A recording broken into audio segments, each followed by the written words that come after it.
Good morning. As we've been doing each week during this season, we're coming at you from our partners at Greenville First. We want to make sure we thank these guys for allowing us to use their space and their equipment. We're so thankful they've let us do this each and every week. If you've joined us for the first time this morning, hey, welcome. You may be wondering what Radiant Church is. And we're a brand new church. We're actually launching this fall in the Seneca, Clemson area right here in South Carolina. If you're watching us from Facebook or YouTube, I just want to invite you to head over to our website, radiantchurchsc.com, when all of this is over. And you can learn more about us right there. And then, hey, send us a message and let us know you checked us out. We can't get together right now with it, but we would love to do a Zoom call and meet with you that way, okay?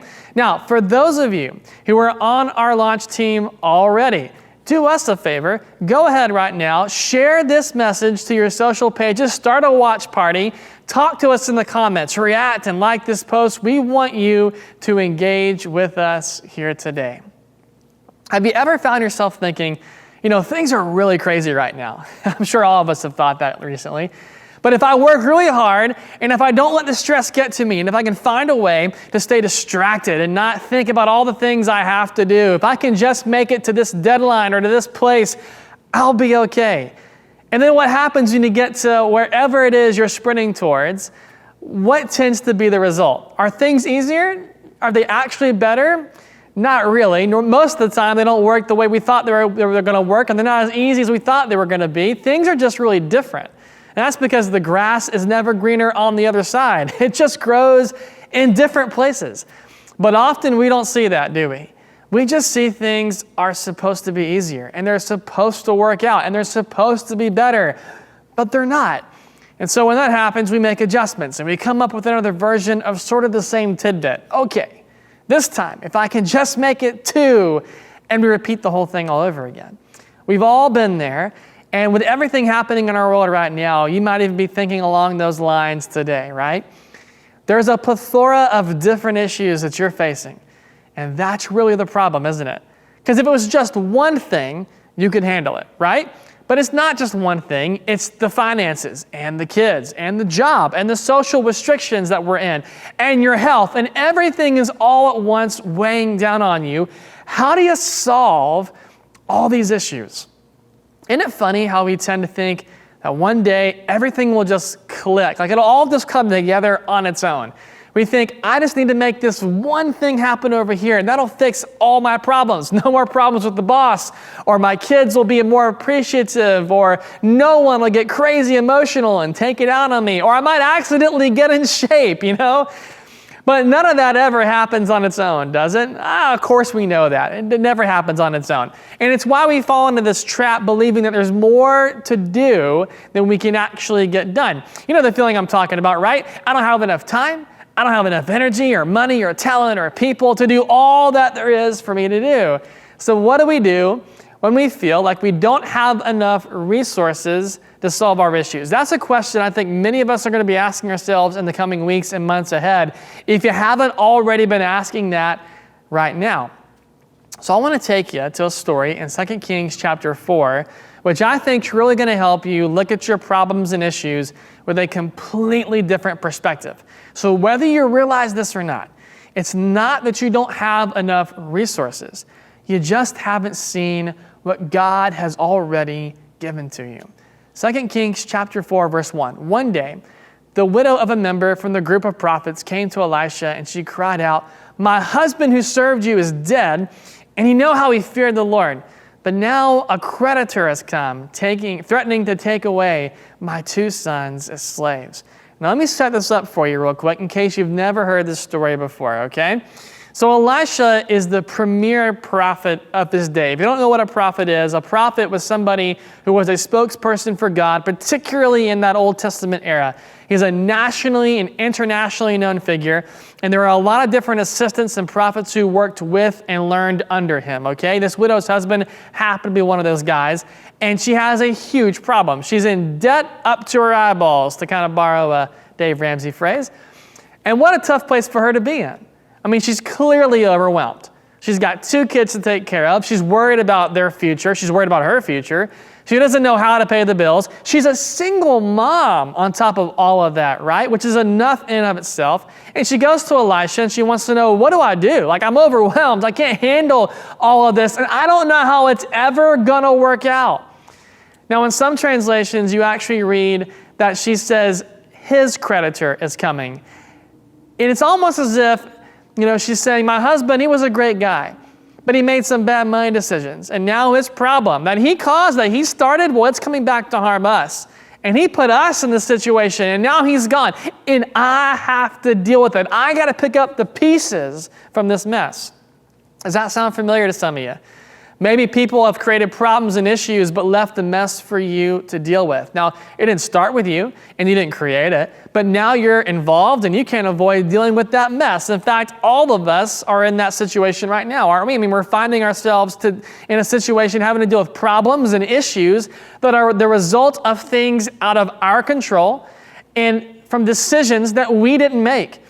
We didn't put ourselves in the situation we're in right now. And if you're having to clean up a mess that somebody else started, you didn't put yourself in that spot either, did you? It's one thing to deal with problems that you caused. We can own up to that and deal with that. But it's another to deal with problems you didn't create. And so what's stressing so many of you out right now is you have no idea what you're going to do. I love what happens next in this story. Follow with me here, verse number 2. What can I do to help you? Elisha asked. Tell me, what do you have in the house? Now, look at her response for a moment. Isn't it interesting? Here's what she says.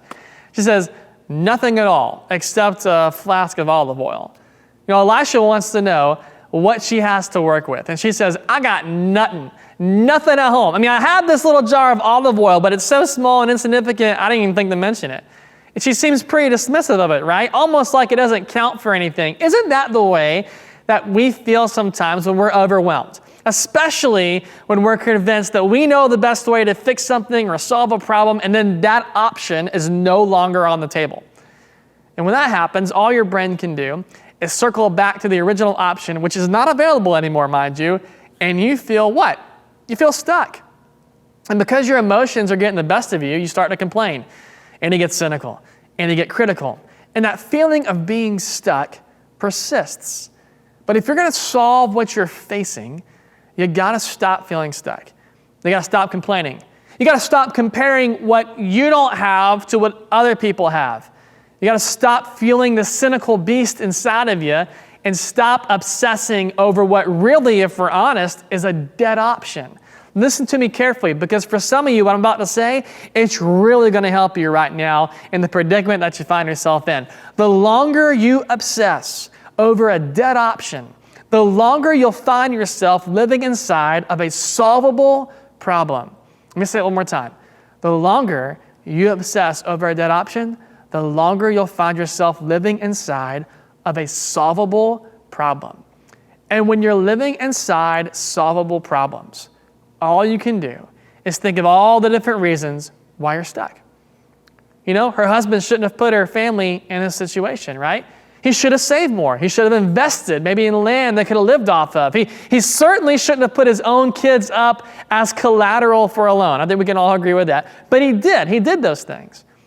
Her culture should not have had societal rules that limited what a woman, especially a widow, could do to earn a living. But there were real societal barriers in those days that kept her down. And nobody was coming to help her. Not even her extended family was coming to help her, and they really should have been the first ones to step in to help. This wasn't how it was supposed to work either. She didn't imagine her life working out this way when she started this with her husband. And now he's gone. And who took her? Well, it had to have been God who took him away. Why did God do that? Why did God take her husband and leave her alone with 2 sons? How is that fair? Can you relate to some of those feelings this morning? Because I can. She's backed into a corner. And she's got to do something now or she's going to lose her boys.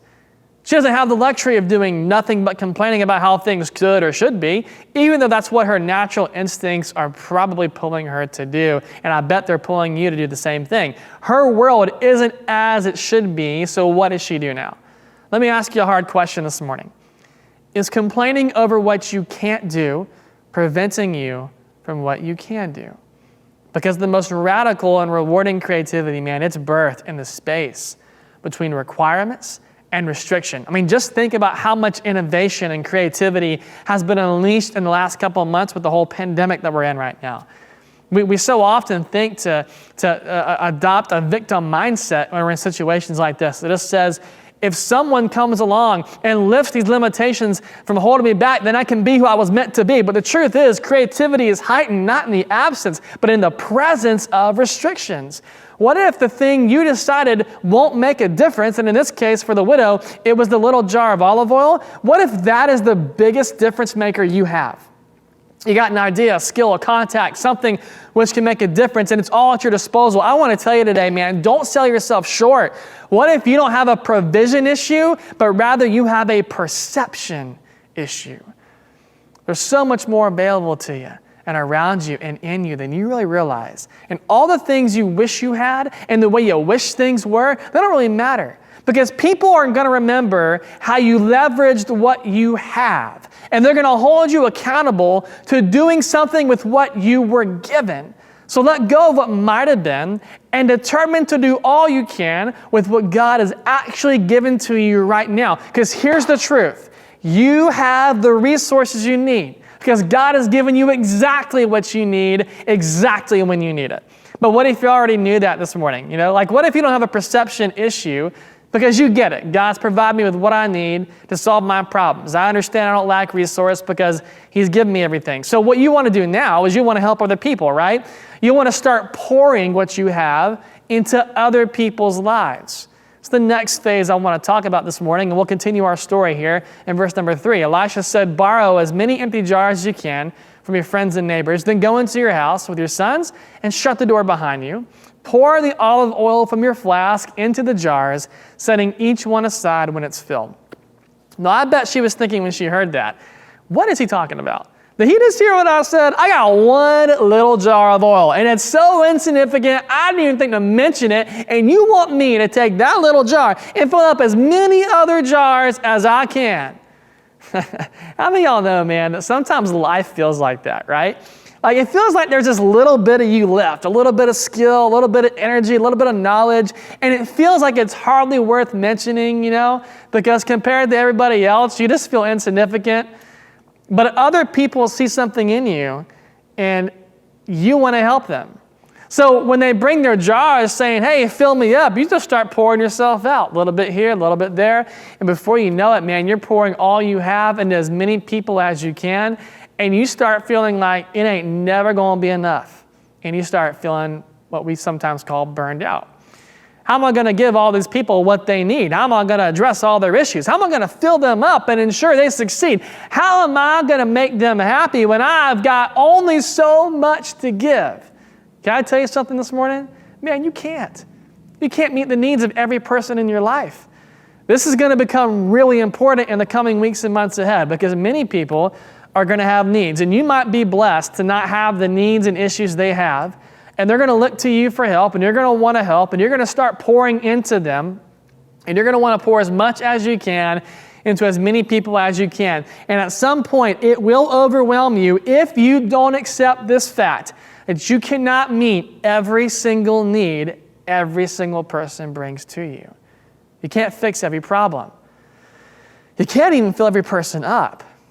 You can't guarantee anything. In fact, that's a job description far bigger than you. But if you come to believe those things are your responsibility, what's going to happen is the world will drain you dry. And worse, you're going to try to fill a role that only God Himself was designed to fill. So what do you do then? Do you give up? Do you just choose not to pour yourself out to people and not to help anybody? No, you don't do that at all. But you realistically define your role. And you decide what you can do. And you give what you can do every bit of your passion and strength and creativity. You relinquish the results to God because no matter how hard you might try to be, you're not in control. Your job is to pour yourself out and not fill everybody else up. You were never meant to do that. That's God's job, and you're not Him. Look at verse number 5. So she did as she was told, and her sons kept bringing jars to her, and she filled one after another, and soon every container was full of them. Bring me another jar, she said to one of her sons. There aren't any more, he told her. And the olive oil stopped flowing. Now here's the twist of the story, all right? The widow takes what little she has. She takes what little that she is, and with no real expectation of where this will lead. Because remember, she was told to gather jars. She didn't actually know what's going to happen. She just knows she's got to get jars together. She decides, I'm going to use what I have, and I'm going to do what I can. And so she starts pouring what she has into one jar at a time. And this one jar at a time concept is really important. Because you can only pour yourself into one jar at a time, into one problem at a time, into one person at a time. The average person can only handle 5 intimate relationships at one time. Do you know that? You can only handle 40 face-to-face personal relationships. Now, if you're an outgoing guy and pretty charismatic, you might push that number up to 80, but that's what the average person can do. So if you try to do it all at once, you're going to flame out. Everyone and everything is going to get a piece of you, but no one and nothing is going to get all of you. So learn to focus on one problem at a time. Learn to pour yourself into one life at a time. Learn, to also be present in the moment. Wherever you are, be all there. Let everyone else and everything else fade into the distance. And here's what surprised this widow. As she poured out what she had, there was more left to give. God took what little she had, and he multiplied it in ways she could never have imagined. God specializes in taking what little we have to offer and making it go so much further. Think of it as a ripple effect. I believe this, that as you pour yourself into one life, they pour themselves into somebody else's life, and that cycle continues. That when you get to heaven, you get to eternity, you're going to meet a lot of people who would never have been present had you not poured yourself out into one person at a time. So as you pour into one jar at a time, that small thing you're doing, that insignificant thing you think you're doing, it becomes a big deal to somebody else. And God multiplies what you're pouring out, and he fills up somebody else's jar. And it's like that little bit you had to give was the exact thing that person needed at the right moment. Years ago, I was serving as a youth pastor in Nashville, and I was going through what I think was the most difficult season in ministry I've experienced. And we took a big group of students to a conference, and during a portion of that event, all the student pastors were asked to head to a different room where we could get somebody else to pour into us. You know, we youth pastors needed someone to pour into their lives too, you know? So one of the main speakers, he happened to be in the room, and he's encouraging us and saying all the things you'd expect him to say to a bunch of youth pastors. And I'm not going to mention his name. If I do, you're going to recognize it. Every person will. He's that known of a national kind of figure. And at the close of the segment, he prayed over us.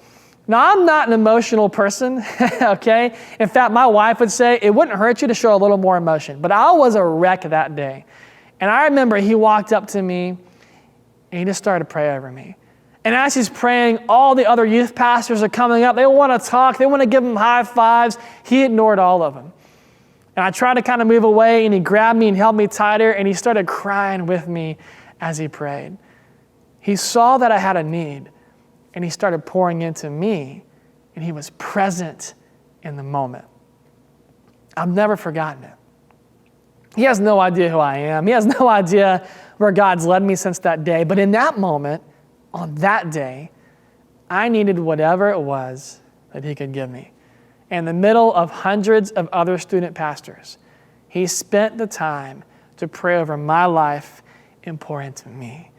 And that was powerful. And I'm telling you, you never know what kind of impact God can bring when you focus on pouring yourself into one person, one jar at a time. But there's an important caveat. You can only pour out into other people what God has poured into you. So when you're connected to God and you rely on him and you leverage his strength and his wisdom, when you realize the results are not up to you, you can pour yourself out from a really healthy place. And when you're pouring out in a healthy manner, you know what? You find you have more to give than you actually thought. I think one of the most amazing things about this story is that at the start, this widow, she wondered if she even had enough resources, right? What am I going to do? I don't have anything. But by the end of the story, she's looking for more jars to pour into.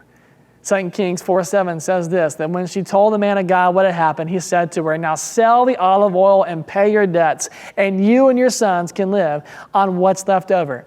By focusing on what she could do, she allowed God to meet a really big need. Can God just solve your problems with a snap like that? Sure. But often he doesn't do that. Oftentimes, God chooses to use what little we have to offer to accomplish his purposes. We said it earlier, that God specializes in taking what we can do even further than we could imagine. And that solves the problems that you don't create. So you've got problems, but you don't lack resource. God's given you what you need. And to solve the problems that you're facing, it's all at your feet. And it's important to note, too, that it was God who fixed the problem. The widow didn't fix it. She couldn't do anything on her own. You can't either. But she did have a role to play. And some of you, you got roles to play, too. Because as you pour out to other people what God has poured into your life, you become part of the miracle that God's working. And you realize, man, I got a part to play, too. And God can use me. It's my prayer in the coming season right now, with all that we have going on, that many people will realize this, that one, they don't lack resource, that God can take what little bit you have and make it work. That your problems and issues can be solved with what God has given you through God's power and strength. But it's also my prayer that there are those of you whom God has poured a lot into. You're going to have an opportunity to pour yourself out to many people as well. Well, in this season, just realize that as you pour yourself out to one person at a time, that you have a part to play in the miracle that God will want to bring to those lives. Can I pray for you for a second? Father, we love you, man. Thank you for allowing us on this wonderful day to come together, even if we're digital, man. We're here to learn at your feet and to grow and to be stretched. And I pray, Lord, right now for those families and those people, Lord, who they're struggling.